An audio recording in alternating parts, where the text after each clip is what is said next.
Jail जाने से हम लोग नहीं डरते, क्योंकि हम लोग बाबा साहब के वंशज हैं। बाबा साहब जेल जाने का जो माहौल बनाया है, जो संविधान में हमको अधिकार दिया है, उस अधिकार के लिए अगर हम जेल जाना भी पड़े तो कोई दिक्कत नहीं है। हम लोग जेल जाने के लिए तैयार रहते हैं। वहाँ 45,000 लोग गए, पुलिस वालों ने ज़बरदस्ती भर के गाड़ियों में ले गए, मगर हमारे किसी कार्यकर्ता के चेहरे पर सिकुड़न तक नहीं आई।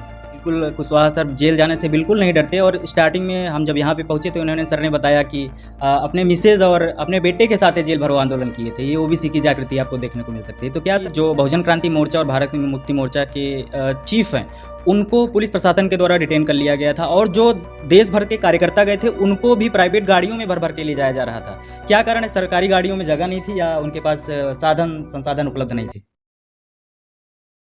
सभी साथियों को जय भीम, जोहार, जय मूल निवासी। हमारे साथ आज हैं बहुजन मुक्ति पार्टी के प्रदेश महासचिव महेंद्र कुशवाहा जी। आज हम इनसे बातचीत करेंगे कि जैसे कि 6 अक्टूबर को आपने देखा कि नागपुर में आरएसएस हेडक्वार्टर का घेराव वाम से समर्थित जितने भी संगठन हैं, भारत मुक्ति मोर्चा, बहुजन क्रांति मोर्चा और बहुजन मुक्ति पार्टी ने भी बढ़ चढ़ कर हिस्सा लिया था।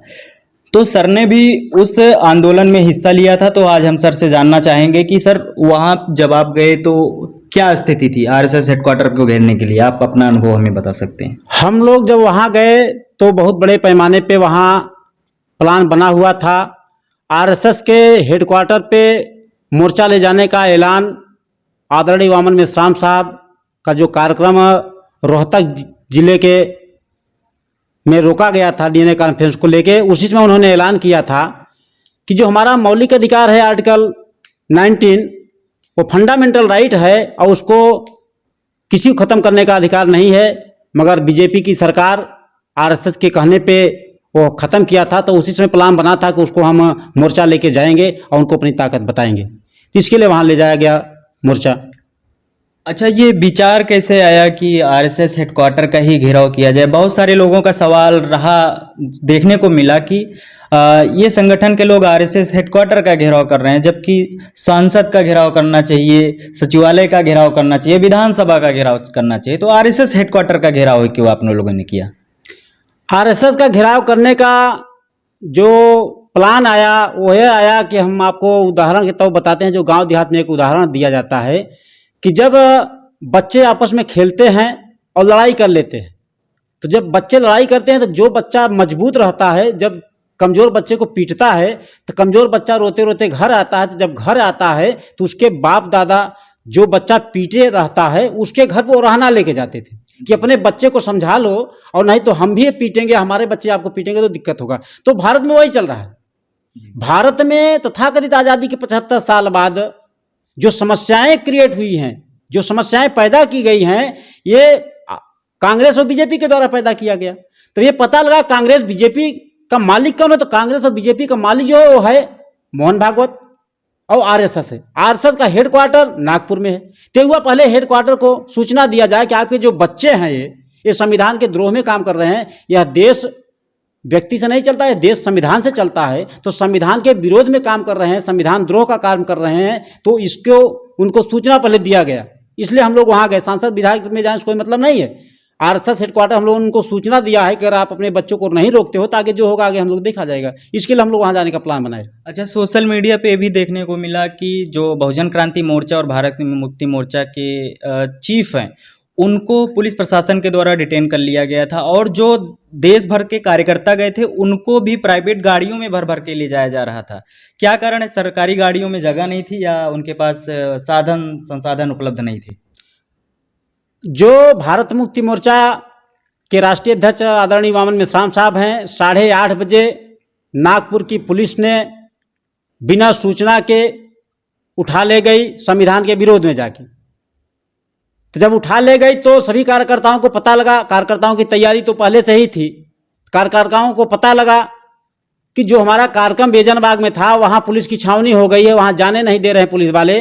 तो प्लान तत्काल बना कि उसके बगल में इंदौरा चौक है, तो इंदौरा चौक पर हम लोग इकट्ठा होंगे, और इकट्ठा होके जो साहब को हमारे उठा ले गए हैं, साहब को रिहा करो का हम लोग प्रोटेक्शन चलाएंगे, और साहब को जब तक रिहा नहीं किया जाता तब तक हम लोग वहाँ आंदोलन करेंगे।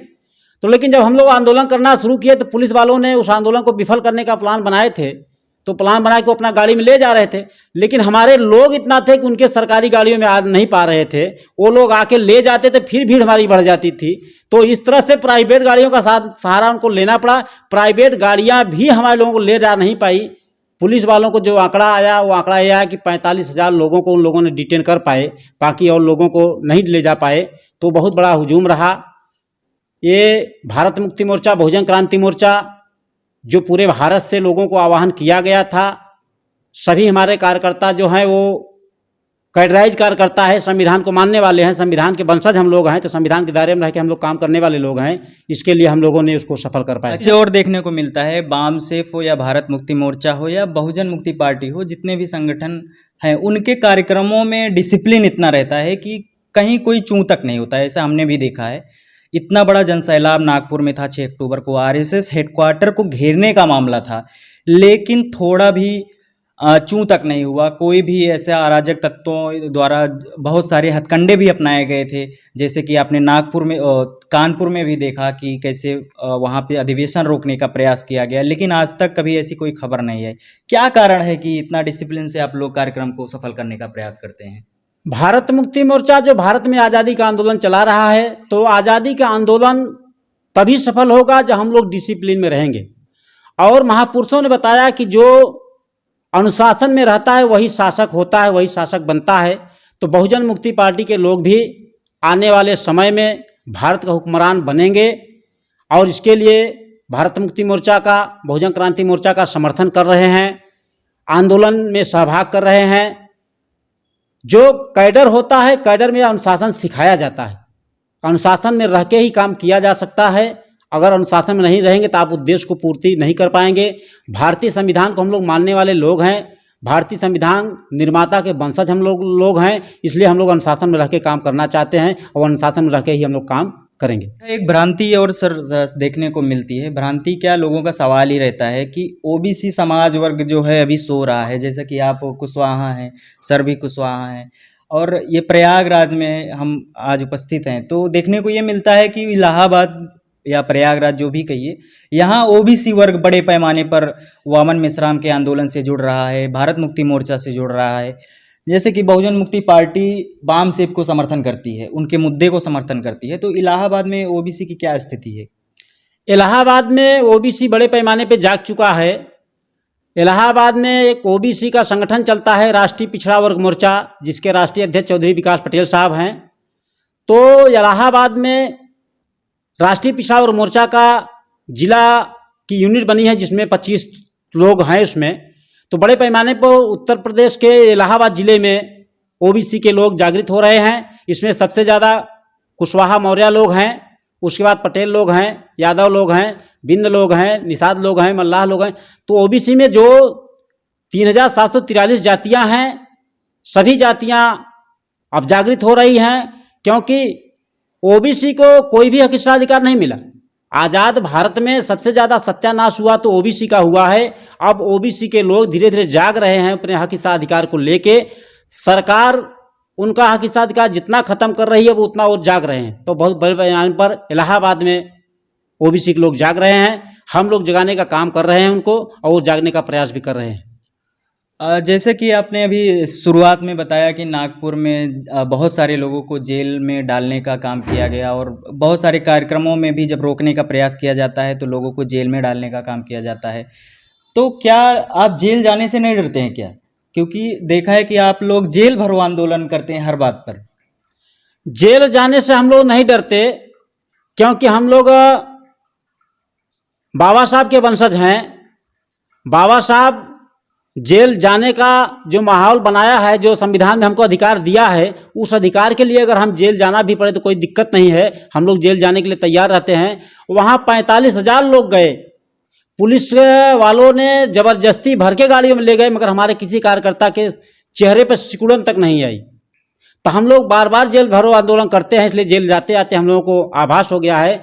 और एक अभी गांधी जी का जो लोगों को पता है कि गांधी जी जेल में जाते जाते महान हो गए, तो हमारे सभी कार्यकर्ता महान होना चाहते हैं, इसलिए वो जेल जाने में उनको कोई गुरेज नहीं होता, कोई डर भय नहीं लगता। बिल्कुल कुशवाहा सर जेल जाने से बिल्कुल नहीं डरते, और स्टार्टिंग में हम जब यहाँ पे पहुँचे तो उन्होंने सर ने बताया कि अपने मिसेज और अपने बेटे के साथ ये जेल भरो आंदोलन किए थे। ये ओबीसी की जागृति आपको देखने को मिल सकती है। तो क्या सर अगला कदम क्या होगा? नागपुर हेडक्वार्टर के बाद क्या दिल्ली पर भी आप लोग घेराव करने का काम करेंगे? अभी तो जो मामला है वो मामला चला गया हाई कोर्ट में, सुप्रीम कोर्ट में गया है। सुप्रीम कोर्ट अगर हमको देता है फैसला कि हम आरएसएस के हेडक्वार्टर पे मोर्चा लेके जा सकते हैं, तो उचित समय पर हम लोग भी वहाँ भी लेके जाएंगे। दिल्ली में भी कहेंगे। अभी तो प्लान बना है कि पूरे भारत में जेल भरो आंदोलन किया जाएगा। वामन मेश्राम साहब ने 4 चरण में आंदोलन घोषित किया है। उसका पहला चरण 21 अक्टूबर को है, जो कि धरना प्रदर्शन है भारत के 663 जिला मुख्यालय पर। उसके बाद फिर आमरण अनशन है। उसके बाद फिर रैली प्रदर्शन है। तो ये आंदोलन आगे चलता रहेगा। ये घोषित हुआ तो ये सारा आंदोलन होगा। बिल्कुल, ओबीसी सोया हुआ शेर है, ऐसा जो लोग कहते हैं, बस जागने की देर है। जैसा कि आपने देखा कि प्रयागराज से हमारे कुशवाहा सर हैं, जो कि उत्तर प्रदेश का नेतृत्व करते हैं, बीएमपी के और भी सर हैं और वो लोग भी नेतृत्व कर रहे हैं। तो इससे कह सकते हैं ओबीसी की जागृति बड़े पैमाने पर बढ़ रही है, और समाज में जो एक भ्रांति फैलाई गई है कि ओबीसी सो रहा है, ये भ्रांति लोगों को अब तोड़ देना चाहिए। ओबीसी बड़े पैमाने पर जाग रहा है और मनुवादियों के ताबूत में आखिरी कील ठोकने का काम करेगा। बहुत बहुत धन्यवाद सर।